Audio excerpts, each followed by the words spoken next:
జగన్మోహన్ రెడ్డి గారు మొన్న నేను బాలకృష్ణ గారి బిల్డింగ్ నుంచి ఆ ఐపీ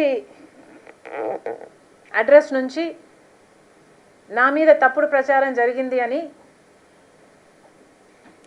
కేసు పెట్టాను, కావాలంటే నా మాటల్లోనే వినండి అని జగన్మోహన్ రెడ్డి గారు చాలా ఎంటర్టైనింగ్గా ఒక వీడియో క్లిప్ని కూడా అందరికీ చూపించడం జరిగింది. చాలా సంతోషం. కానీ జగన్మోహన్ రెడ్డి గారు, మీకు నిజంగానే చెల్లెల మీద ప్రేమ ఉండుంటే మీకు బాలకృష్ణ గారో లేక బాలకృష్ణ బిల్డింగ్ ఐపీ అడ్రస్ నుంచో మీ చెల్లెల మీద తప్పుడు ప్రచారం జరిగింది అని మీరు నమ్మింటే, మీకు తెలుసుంటే, మరి మీరు 5 సంవత్సరాలు ముఖ్యమంత్రిగా ఉన్నారు కదా. ఆ ఇష్యూ జరిగిన తర్వాత 5 సంవత్సరాలు మీరు ముఖ్యమంత్రిగా ఉండి ఏం గాడిదలు కాశారండి? ఎందుకు ఎంక్వైరీ వేయలేదు బాలకృష్ణ మీద?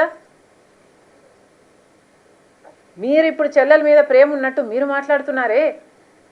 మీకు నిజంగానే చెల్లెల మీద ప్రేమ ఉంటే ఏ ఇష్యూ అయితే బాలకృష్ణ బిల్డింగ్ నుంచి అప్పుడు జరిగిందో ప్రభాస్కు నాకు సంబంధం ఉంది అని, అదే ఇష్యూని గత 5 సంవత్సరాలలో మీ సైతాన్ సైన్యం మీ సోషల్ మీడియాలో మీరు వాడుకోలేదా? నేను ఏ రోజైతే కేసు పెట్టానో, ఇలా జరిగింది, నా మీద తప్పుడు ప్రచారం జరుగుతుంది అని ఏ రోజైతే కేసు పెట్టానో ఆ రోజే నేను ప్రభాస్ అన్న వ్యక్తిని ఇంతవరకు చూడలేదు అని చెప్పాను. ఈ రోజుటికి కూడా నాకు ప్రభాస్ అంటే ఎవడో తెలియదు.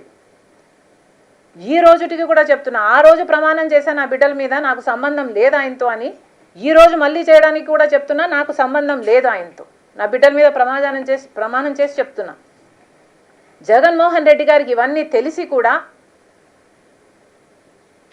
నాకు క్యారెక్టర్ లేనట్టు, నాకు ఆయనతో సంబంధం ఉన్నట్టు గత 5 సంవత్సరాలలో మీ సైతాన్ సైన్యం చేత ప్రాపగండా చేయించలేదా? మీకా చెల్లెల మీద ప్రేమ ఉన్నది, సిగ్గుండాలి కదా.